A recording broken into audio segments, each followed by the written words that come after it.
Yep.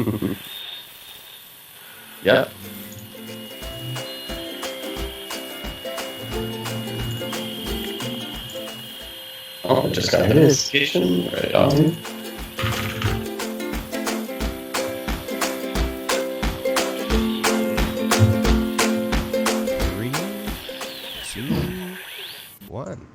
And we're live. We're live? We're live. Hi, everyone. We're Awesome.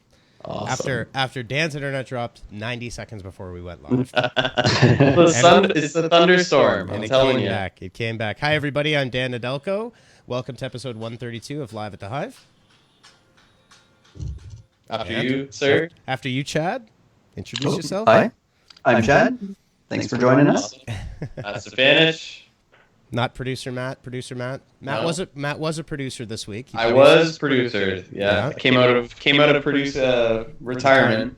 It was awesome. We did a webinar this week, which was fantastic.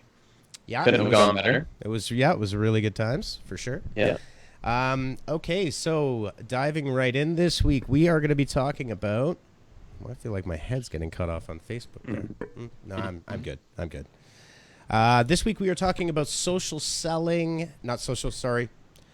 media storytelling, how to cut through the noise. Yes. Yeah.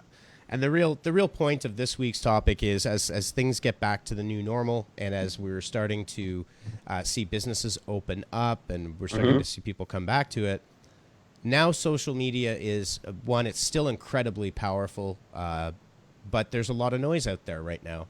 And how do you take your brand and cut through some of that noise? For sure. Yeah, absolutely. I mean, now that things are starting to reopen, people are preparing to reopen in the coming weeks. I think it got pushed to June 9th a couple days ago. So now people are starting to kind of get in process. People are going back into their workplaces, making sure everything's still working fine and things. But people are also starting to put out more messaging than ever. People are wanting to communicate that they're opening in the next couple of days. So how do you kind of cut through everything? Absolutely. And Chad, I know this is some of the stuff you've been working on in your day-to-day, right? You've been... Yeah, just doing social posts and kind of creating stories and, just kind of create a bit of an authentic feel. And you're essentially just trying to kind of tell your brand story instead of, trying to push promotion and selling all the time. Show something like a little bit more value, show your customers and your audience who you are and what you're all about. That's right. Absolutely. Hey, hello, Susan Chilton's here. Hi, Susan. Hey, Susan. Look at this. I've got two of your marketing gifts on. Yes. Yeah. I invited the whole team, the whole class. I invited. Oh, you did? Oh, look at you. Yeah, you're a bit of a rock star then, aren't you? Yeah, I figured, it's all everyone's in the same industry, so it'd be good insights for everyone. Absolutely. And actually, we should take a minute to congratulate Chad because Chad unfortunately had a virtual graduation. Yeah, it was nice, but it was different. Yeah, was it? It was a bit of an anticlimactic ending to the diploma, but it's crazy times. What do you do? Right? Yeah, it's okay. Yeah, it was cool though. We worked around it, and we all got together, and we did a little big Zoom meeting, and everyone had we made our own little graduation caps. It was fun. Cool. That's cool. Yeah. That's cool. Well, you're actually, just to give a bit of Chad's story here, your work term was very quickly shut down with us when you were in, I don't know how far you were, 2/3 of the way through? Yeah, maybe 2/3. I think I was in the third week, and then the quarantine hit really in the middle of co-op. They canceled co-op, and then directly after that, they essentially just canceled graduation, they canceled the awards, and the whole end of it. We're all kind of planning to get together and have a little celebration when it's allowed. But yeah, it all kind of happened at once, and then I stayed on at Honeypot for I think an extra week or so, and just on my own time, just to help out while you guys were down as a team member, and then and then I went back to school for a month, finished everything up, and here we are. Yeah, it was an interesting transition. I went from school. I spent most of my time doing most of my work, the bulk of it at home. So I already had a bit of an office set up, so it was. It was a pretty smooth transition. It was kind of nice being able to meet the team and everything before getting onboarded too. Oh, for sure. Yeah. That probably helps quite a bit. Absolutely. Okay, good stuff. Gifty Jacob Matthews says, "Hi, Chad Gillen." Hey, Gifty. He was a classmate. Very cool. Amazing designer. He's a very, very, very talented artist. Right on. Yeah, and he did graphic design and marketing in India before he came here. Oh. He had been doing it for a few years actually, and then had to, when he came here, he had to get his diploma here. Yeah, absolutely. Well, good stuff. Welcome, everybody. And like I said, today we are talking about how to tell stories on social media.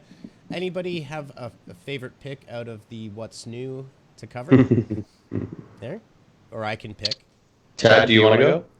Okay, let's take a look here. The Gary Vee article that Yvonne posted was actually really good. I don't know. I really like Gary Vee, though. Everything he says is awesome. You somewhat read my mind, and bam, there it is. Excellent. It was the first one I had up and out of this. And if anything, if you know Gary Vee, he is very good at storytelling. I think he's a natural storyteller, so that makes it easier in a sense for him. He's also not afraid to, just grab that iPhone with a headphone in a car when it's noisy and go live and tell those stories that are very engaging. And that's, I think, the biggest thing is you want to engage directly with your audience, regardless of whether you're a small business or B2B. I think engaging and connecting with people rather than broadcasting at them is incredibly important in this era of social media. Mm-hmm. Yeah, he talks about that in the article a little bit too, just about how like even just grabbing his iPhone, being on the airplane, and kind of banging out some content, and then breaking that up, and then kind of using it as like small little snackable things that he can post. But one thing too is he was even saying that his team would kind of like bug him to make things more polished and look more professional, and he would just be like, "Nope, put it out just like this," and it does it. It gives it more of a genuine feel, I think. Well, yeah, absolutely. I think that's the biggest thing about, I think businesses tend to forget about social media being a place that you should be connecting rather than broadcasting, right? Yeah. Let's see here. I'm trying to find the communication channels. Mm-hmm.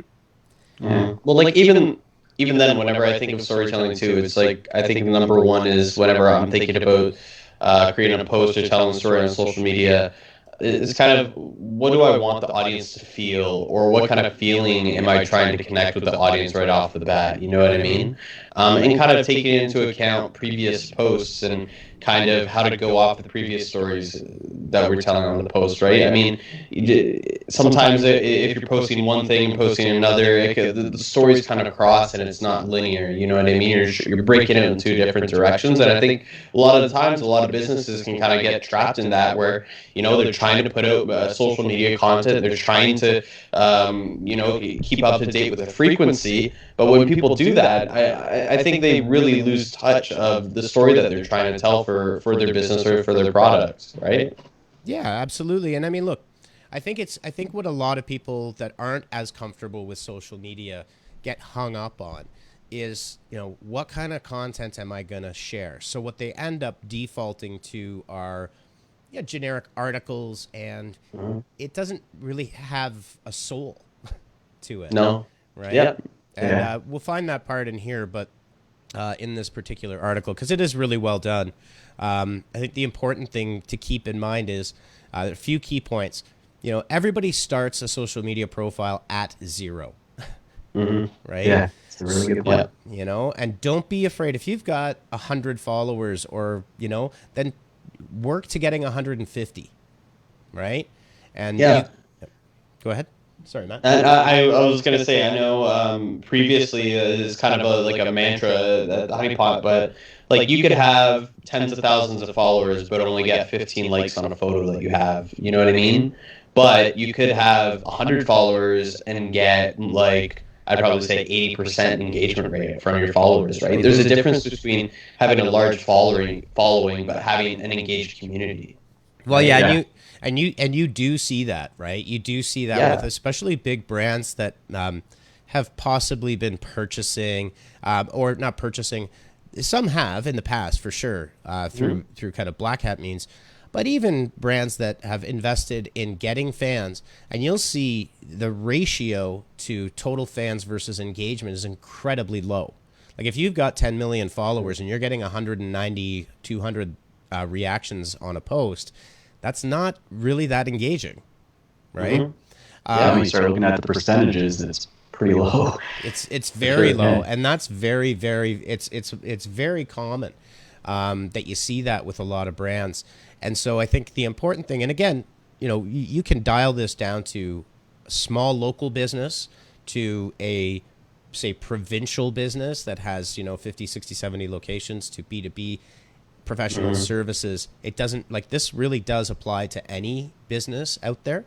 And I think you touched on it there too. So Matt, is if I'm a dental clinic in Waterloo or even Toronto, what is my real addressable audience? Like, who do I want to get in there? I want people that live in a reasonable distance from my clinic, and I want them to be able to do it. So that addressable audience might be, 25,000 people.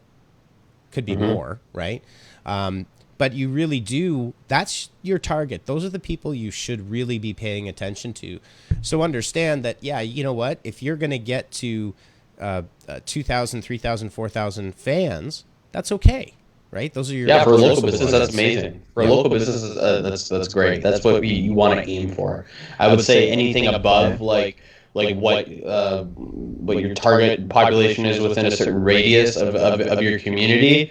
I would say if you go outside of that, you're just fooling yourself, because that's not the type of people that you want to attract, really. You know what I mean? No, you're not really attracting customers at all. Yes. Exactly. You're just, I mean, there's no real kind of ROI on that when you're trying to go outside of that area, because realistically, are you going to bring in those people to your practice? Are people going to drive like an hour and a half to your practice? I don't think so. So Gary took my triangle and inverted it. In all fairness, I have a similar graphic. I'll pull it up in a bit. I mean, it's got to be going on 6-7 years old now. So it's okay, Gary. You can use that one. No, I didn't. I'm sure I didn't invent it, but this is a great example right here of a content pyramid. And give me a second, and I'll get the other one up there. But this is a really great way to create consistent content, is by creating what we call cornerstone or anchor content. Gary Vee is calling it document pillar. It's the same thing. It doesn't matter. Right? So whether it's a long form blog post, or you've done a webinar, or you're recording video calls, or you're doing a live stream like this, right? So, every week out of this, we get 45 minutes to 1 hour of content, right? Yep. That's a substantial amount of content to be able to use and reuse. And what it does is it enforces storytelling. Like I'm hope that every week we're telling a bit of a story. I mean, that's cool. And that's a way. So you can do the same thing. So if you've got a flower shop and you're talking about different bouquets and different flowers and whatever, right? You could shoot a video with your iPhone or your Android phone just about these flowers and these arrangements and how you do it, right? You can then turn that with a little video editor on your phone, whether it's iMovie or whatever. You could turn that into short 45 to 60-second videos and then post those throughout the week. Boom, right? Yeah. You're telling your story. Yeah, for sure. So that's one of the keys, is really content reuse. Absolutely, yeah. And I think over time, as you do that, you kind of build up a content library, or in this case, you can kind of call it like a story library, right? Where you have content that you can go back to, content that you can share with your audience at different times, whether it's maybe if you have an arrangement that people are really engaging with this week, but a couple of weeks ago someone else was really engaging with another arrangement that you're putting up for your flower shop, you can always post it in the comments too, and continue the story from there, right? Hey, if you like this one, check out this one that I did last week or something, right? So you kind of build up content over a certain period of time, and you can kind of start distributing that and adding it to your regular engagement schedule or social schedule. Absolutely. Here, I'm going to pop this up on the screen in a second. And I think one of the things. Oh, sorry, Chad. Were you going to say something there?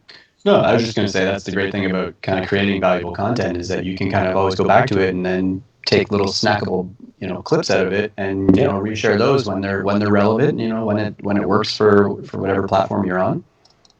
For sure. Absolutely. Okay, I'm just going to share ours here.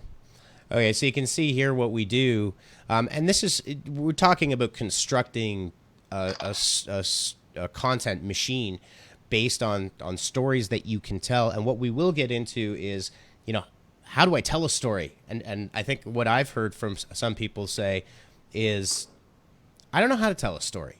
I'm not comfortable. Mm-hmm. Well, if you're a business owner or if you're in business, trust me, you've got a story to tell. I think universally, sure. Right? Universally, yeah. Your origin story, to use a comic book term. How did you get there? What are some of the things that have happened? Yeah, go ahead, Matt. I see you want to say. I was going to say, I think a lot of the story, we're really impressed by it. It's an emotional story. And a lot of the times we say, look, we'd love to share this with your target audience. We'd love to share this with people. Hey, Matt, put it on your website as a testimonial. Matt, Skype just went crazy. You were doing like the robot dance. You want to start from the beginning there and do it one more time? It's okay. Yeah, no problem. Basically, we hear it a lot with our clients. They have an amazing story. It's an emotional story, and it captures people's attention. However, a lot of the times they don't think it's an important story to tell. Why would I want to tell people this story of how we started?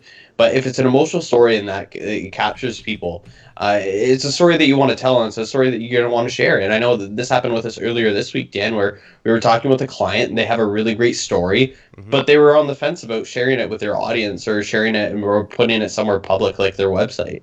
But I feel like a lot of the times is these stories help your business, and it helps tell the story of your business and why you're in business. Absolutely. And I mean, you hear tons of stories about businesses that started out in the basement, and I struggled for years, and then hired one person, and then finally got an office or a shop, and those are the stories that your customers are really going to care about, right? So that origination story is really great. There's always your first sale, right? The kind of George Jefferson framed $1 bill from the Jeffersons kind of thing. And those are really great stories. Another arc that you can go with in terms of how to tell a story is all of the so many businesses, and it's really great, especially now. Community involvement is a huge thing, right?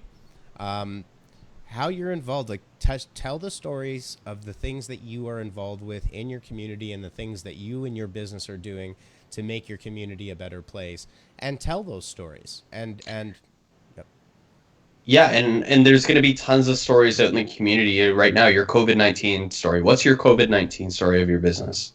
Right? That's going to be a huge story soon. This is tell people. This is tell your audience. This is how we came back from it. This is how we coped with COVID. This is how we helped other businesses. This is how we helped you throughout COVID-19. So that's another story that people are going to want to hear, and that businesses should be telling their audiences for sure. Yeah. And for example, if you're in real estate, then you can give out advice to people that are thinking of buying or thinking of selling or thinking of refinancing a mortgage. I mean, right now there are so many questions all around taxes and financing and all of these things, right? Those are huge questions that if you are in the mortgage, finance, or real estate, which, as we all know, is a huge chunk of people that do that. For sure. Whether it's a webinar or a live stream where you're answering people's questions, collect your clients' questions. Send out an email saying, I'm here to answer your questions right now. And I mean, I think any business could do that. For sure. Yeah. For sure. And I think, look, like we definitely laid out how to tell the story and kind of what your story should be, or how to kind of communicate your story with your audience. But like I said before, with COVID, there's going to be a lot of stories, and there's going to be a lot of posts, and a lot of people are going to want to be communicating with people, and it's going to be noisy. So I think the next step of this conversation, and I think we're moving along to it really nicely, is how are we going to cut through that noise, other people's stories? How are we going to make our story front and center with people, Yeah, right? yeah, for sure. Just a couple of other points I think that are important is, the popularity of people like Gary Vaynerchuk, for example, especially to people that are interested in marketing and in business, which is a lot. There's one irony about consumption, right? Mm-hmm. Take for every single piece of content you consume, create a piece of content. Yeah. Don't get stuck into the constant consumption, but then you're not creating, right? Mm-hmm. That it actually can become, if you're reading all of the books on how to become a productive in business and how to do this and how to do that, and watching this podcast or listening to this podcast and watching these live streams, and eventually you got to realize that you're consuming, not creating. Yeah, it's Right? true.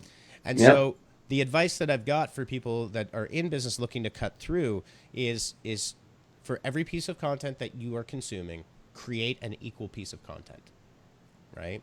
And you can.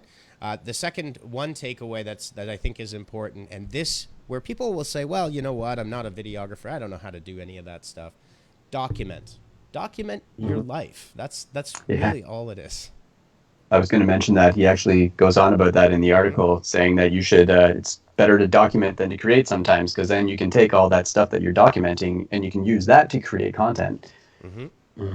Yep, absolutely. And everybody can document. I mean, look, you could do a video going when if you're starting to maybe slowly reopen your business, document it. Like, talk about where Tell you're the story. just tell the story. And that's, I mean, fundamentally, those stories in and of themselves will cut through a lot of the BS noise that you can see on social media networks, right? Yep. And I think it's important for businesses to understand that these are not broadcast mediums, right? They're really not. That's not what they're all about. So broadcasting will not get you very far. And I'll give you just an example. And this actually came from a Gary Vaynerchuk video. I don't know where I ran into it. I can't remember. But for musicians, labels will spend $3 to $4 million easily to try to make a video go viral, right? Where they could go and release their music into the TikTok world, get 4 or 5 14 to 16-year-old influencers to do a dance and get it going. You will outpace the effectiveness of that $3 to $4 million spend on TikTok. For sure. That's wild. Because it's so organic. It can blow up. And it's far more powerful right now than almost any other organic network as far as it goes in terms of the ability to go viral and to also have an outside halo effect on top of that. And I think one of the things he mentioned was go look at the top 50 right now and then map them to TikTok songs and to TikTok performance. And it's pretty scary to see that top 50 mapping. So I can see that. Yeah. For sure. All right, so let's talk a little bit about what Matt just mentioned as a segue there, which is, okay, we've got this content. We understand this content map that we've got. We're going to create larger pieces of content, be able to cut those up into smaller pieces of content. We're going to document, not create, because we want people to hear our story, and that's the goal of social media's engagement. Now, there are certain things on the social networks, I think, that help you cut through as well, and those are formats, right? Just as an example, I think I pull up this one here from Hootsuite. There we go. Instagram stories. This is something that we do quite a bit of. They're very, very effective. And I think doubling down on stories for Facebook and Instagram is a great way to help cut through. You're out of the news feed, for example, and you're out of the Insta feed, and you're getting a much more direct engagement with that audience. For sure. I think another one, we keep talking about Facebook groups, but learning the algorithm and kind of using the platform frequently, you kind of get an insight on where the content is showing first and what content shows up at the top of your feed. So, for example, a couple months ago, Facebook did a revamp of all their groups and actually prioritized group postings within the algorithm so that you see group postings first before any of your friends, really. So maybe like creating a social calendar is great for your pages, but maybe being proactive with that content and posting it in groups, joining a couple groups, whether they be local or international groups. Post your content, share with people. People who are in that group are going to see it first on their timelines, right? So it's another great way that you're going to be able to cut through that the noise. You're going to be able to cut through the noise of ads. You're going to be able to cut through the noise of other pages that people are following, right? So that's another great way to kind of cut through the noise that people are going to be showing within the next couple weeks. Yeah. Not to go back to Gary Vee again, but that's another thing he said was that you can essentially what was it? No, I can't remember. I just lost it. Oh no! Oh, brain fart. Oh no! Oh man, that's the worst. Is it 5 o'clock? It's getting there. It's close. Okay, one thing just on those formats. This is very important. A way to cut through, and there is a paid component to this as well. I think it's important to understand that. Don't be afraid. Don't be afraid to boost and promote with a small budget or a bigger budget, whichever. Yeah. But in terms of what Matt just said in terms of groups, and this is universal, both by platform and by feature. Certain features always have preferential treatment within each one of those platforms. So if we look at Facebook, for example, a preferential treatment that goes outside of the algorithm is a live stream. Facebook wants live streams. They want video. They want good quality, consistent live streams, hopefully like this one. Cross your fingers. But those are ways, those actually go, like certain things in these algorithms skirt around the normal suppression of regular content, right? The standard photo or post content. Live streams are one of them. Matt just pointed out another one, which was groups. Groups are, as Facebook said last year, that's their focus, right? Groups and personalized communications. So that also includes stories. And then from a feature perspective, anytime there's a new feature that's released, jump on it because you will get preferential treatment, right? They don't invest all that time and money into these new features and then try to squash it with the algorithm, right? Yep. They in fact promote it. So try to get out of the, well, I've got 5 posts. I posted them to my business page. Nobody reacted to it. Oh, well, ho hum. Time to go home. Social doesn't work, right? That's one of the things that you do hear sometimes. From a platforming perspective, it's important to understand that TikTok right now and LinkedIn are both incredibly on fire doesn't really make sense now, does it? But they're on fire because their organic is outpacing everything else. Yes. And specifically TikTok, right? Like TikTok's ridiculous. I mean, you've got people on there with millions and millions and millions of views, and they just consistently get blown up, and the algorithm gets shared like crazy. So yeah. Oh, and another tip for businesses as well. So for example, businesses that might be more focused on LinkedIn, here's a real simple way to grow your LinkedIn business page. Ask people to follow it. Like specifically call it out. Say, hey, I really want you to follow. We've got some great information that we're going to be able to share with you. But the way that you can get that is by following our LinkedIn business page. And it's a simple ask, right? And you can tie that in with a small contest, right? Pick one winner a week and give away a $25 or $50 Tim Hortons gift card or whatever you want. Yeah. Right. So simple and straightforward also really does work. Just to kind of go with that. For sure. Yeah, people really like to share. It's like sometimes it really just is that simple act of just asking to use their content sort of thing and to share it. And share other people's. Sorry, another way to do it. I'm a big fan of this. Share other people's content, integrate it with your content, thank them, shout them out, and contact them. Mm-hmm. Let them know, hey, you know what? This was a really great blog post, or this is a really great article. I appreciate it. I just want you to know that I shared it wherever, on Twitter or on Facebook, right? I emailed all of my customers with this content because I thought it was so good and I've quoted you, right? Yeah. That's a really great way to, one, build a relationship. If you're talking about, I guess an interesting part of this, Matt, and I guess you too, Chad, because you just went through the program, is kind of 21st century PR and influencer relationships. Right? For sure. Yeah. And I think that could be an issue with like a lot of companies. Maybe they just don't really realize what social is, and they're looking at it like a billboard or like ad space, when they should be looking at it like it's a community to be kind of part of and to take part in and to share. I'm pausing there. That's the clip. That was good. I'm making it clippable.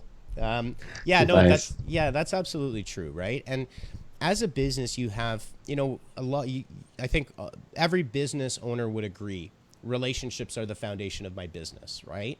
That's how it's driven. Well, ironically, you have to.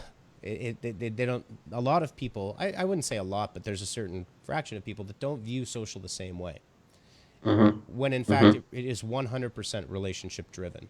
That's what this thing is about. So in terms of how you perceive, the power of the, I don't want to use mainstream media as kind of a crutch or like an insult or anything, but the reality is that those mainstream media sources are being overrun by the power of the influencer, right? And even in microcosms, like everybody influences somebody, so everyone's an influencer, right? Yeah. Now, maybe you're not Kim Kardashian or, someone like that, but you have a sphere of people that you influence and that you have that will listen to you. And it's important to engage with those people and kind of talk to those people. Let's see, Susan's got a comment here. Too many companies only care about traditional or earned media and just don't get, in quotes, the importance of social or influencers. Yeah, that's very true, Susan. And ironically, those influencers are all over the place. I mean, you see them in the mainstream media, you see them in music, you see them everywhere. And to understand that locally in Waterloo region, there are influencers, right? They're regional influencers, but they're influencers nonetheless. And one guy in town, Mike Farwell, who does a really great thing called Farwell for Hire. I would consider him a local influencer. He reaches a local audience really effectively. And a lot of these people are very accessible through things like Twitter. So there's no reason your business can't work with and try to develop those relationships in a legitimate way to help cut through that noise. And that's really what we're trying to do with all of this, right? Absolutely. Yeah. For sure. Now, I think one point that I definitely want to segue towards, and it's one of the articles that we have here, just to kind of talk about this. It's the article from Convince and Convert, 3 brilliant examples of brand storytelling. Now, this article kind of goes into a little bit of detail, and some of these ads are pretty extreme, like Land Rover, IKEA, things like that. These are big businesses who have the budget to kind of produce these types of things. But I think what's important in this article is anybody can tell a story. Any business can kind of create a story of their own, but does your story have any juice? Does your story kind of impact people? Does it bring people together? Does it make people want to share that content? You know what I mean? And this article really kind of tells a story of, are you making your story about yourself, or are you making it about your audience? Because a lot of the times, if you're going to be making your story about the audience or about your customers, people are more likely to share that than if you're making it all about yourself. Another example that they have here is your story relatable? So for IKEA, for example, a lot of the times IKEA will use humor, right? A lot of the times I remember the old IKEA commercials. I think they're still on the radio where it's like, IKEA, we hate rich people type thing. You know what I mean? It kind of resonates with people. It's funny. It's catchy. You know what I mean? People love it. Yeah. So Are you doing those types of things with your ads? And this article, it goes much more in depth, but I think the essence here is, does your story have any juice? Are you putting any energy or relatability into your stories? yeah, 100%. So I've got the I'm playing it muted so we don't get copy stricken for anything here for whatever reason. Yeah. But IKEA's commercial here is they've got a shelf help guru. Get it? Mm-hmm. Mm-hmm. But the interesting thing about this is you can create these types of videos. It's not like it was 20 years ago where you needed a multi-million-dollar budget or tens of thousands of dollars in order to do this, right? Mm-hmm. You could shoot an entire extremely funny video or relatable video or touching video with very modest equipment. This is one of the things that I had suggested a while back, but I've loved this idea. We've done it in the past. Is in every community there are local improv groups and aspiring comedians and all sorts of different people that are willing to work for cheap, basically, because I mean, if you're a comedian, you're not making any money until, not everybody is Chris Rock or Joe Rogan or these types of guys. And so one of the things that you can do is reach out to your local improv group, to your local theater or stage company, and see if anybody would be interested in helping you script something for your business and pay them a modest amount to get that level. And this can honestly be done very inexpensively. It doesn't need to have a huge budget. Absolutely. In particular, if you are able to feature them and say, right, in that you can create these. The interesting thing about this that I like about this article, Matt, is if you look at every single one of these stories, you don't even have to have the audio on to tell. There's a lot of people talking in them. I mean, these are relatable storytelling style videos. They're not pushing any product at this point. Yep. Right. Yeah. So it's definitely worth checking out for sure. That Convince and Convert article. That's the human connection. Absolutely. And this is what it's all about. And I think for dealing with social is really understanding that you've got your paid media, you've got your earned media out there.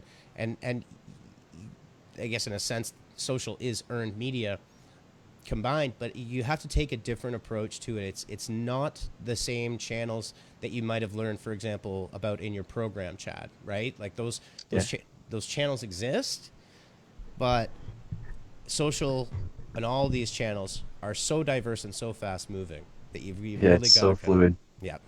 Oh, it's incredibly fluid. It just changes daily, really. Oh yeah, absolutely. Miguel makes a good point. Local creators love those opportunities, and it establishes a working relationship within your community. It sure does. It's like businesses supporting businesses, right? And I think that's important. Yes.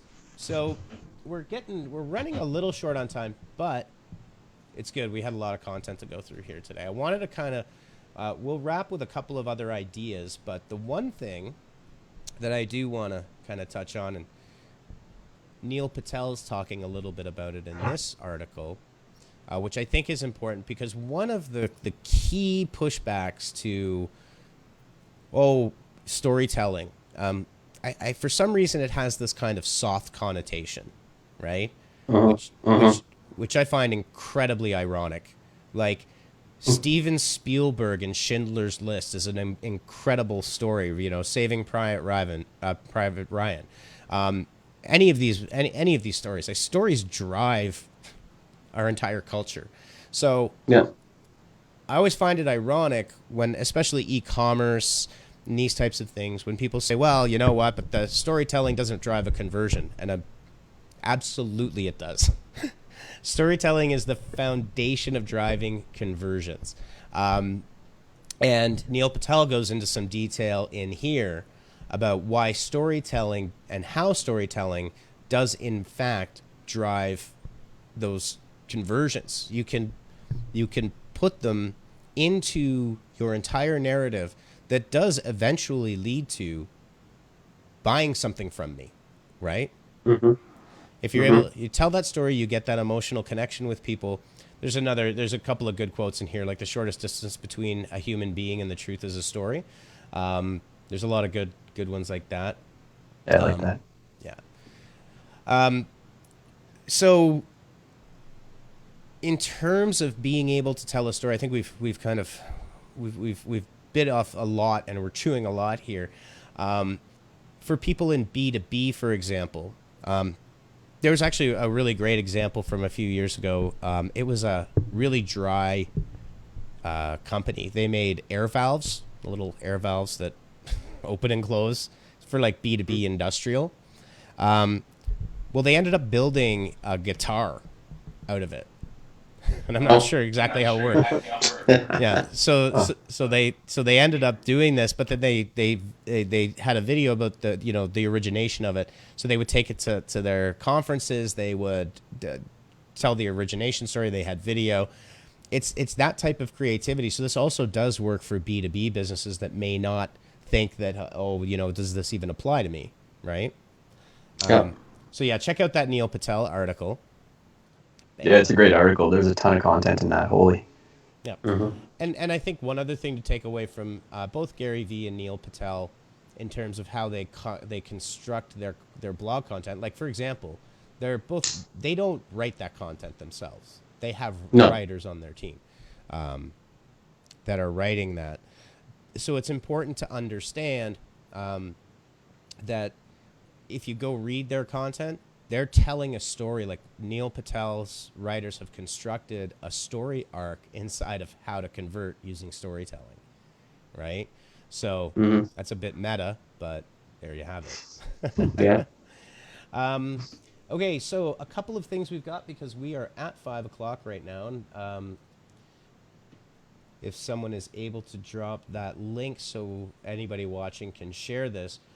So we've got a fairly simple, it's a good start for a social media content calendar. But one of the things that are important in here, got some instructions here, are your guidelines and your themes, right? So content themes that you want to go with. We've talked about probably at least half a dozen, if not more, themes during this live.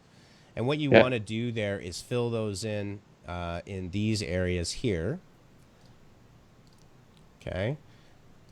And use this, you can use this as a starting point. You can just bang out a few content ideas and then figure out different ways that you are also able to go partner with somebody, right? Shout somebody out, work with someone within the community, tell your story, document your story. Those are all really important. Themes. And when you get your content themes set out, then you can start to create this narrative. And then what you're talking about on social is, in fact, a story, as opposed to a bunch of posts about random things here and there and everywhere, right? Yeah. And then I did want to point out one other thing here before we wrap it up. Where did my Instagram go? There we go. So I'm going to show you just some of ours. One of them that is a couple of takeaways are for businesses. So there, I won't play the audio while the audio's playing, but this is a waveform video that we take audio clips from Live at the Hive, and we're able to put them into our content calendar and our content schedule as little nuggets of information from this live stream and podcast. So that's another way that you can repurpose that type of content, right? Interview your business partner, right? Just even with audio. Talk to customers when they come into your store and ask them if it'd be cool if you could record a little video, and boom, you've got a testimonial and a video and audio out of that, right? Absolutely. So hopefully that was helpful. That's some tips on how you create a storytelling arc, how you can use the emergent formats on Facebook and Instagram and the emergent channels like TikTok to purpose that content properly and get it in the right places that kind of go around the algorithm. And hopefully we gave you some good tips in terms of different concepts and ideas you can use to cut through that noise. And lastly, like I said, don't be afraid. If you've got a post that's really performing well for whatever reason, give it a little bit of a boost to your geographic area or to your current fans and their networks. So hopefully that helps a bit. Thanks a lot, Susan, saying great show and resources. Susan, we're looking forward to having you on someday, and we're gonna make it even just a voice interview. You don't even have to be on camera. We could do that. Well, I already asked, so now it's your turn. Now it's your turn, Dave. I'm calling it out. We would love to have you on, Susan. But you know what? If you just want to watch and be in the crowd, then that's okay too. Whatever works for everybody. All right, everybody. Well, thank you so much. It's going to be unfortunately, I think it's going to be a cool and rainy weekend here in Waterloo region. Yeah, it's going to be not so good. Well, can't complain. As Good weekend for video games. Look, as soon as it was like 31 degrees and sunny in the middle of the week, I was like, these are just the weather gods laughing. Yeah. Yeah, pretty much. As soon as the weekend hits, it's like, boom, 14 degrees and rainy. So, anyways, Susan's saying, so I think that might be a pensive, like I'm thinking about it. Considering. Just for hope. All right, everybody. Well, thanks a lot again. Matt, Chad, thanks a lot. Everybody. Yeah. Have a great weekend. Have a good weekend, everyone. Stay safe. See you Stay guys. healthy. See you later. Bye-bye. Peace. Take care.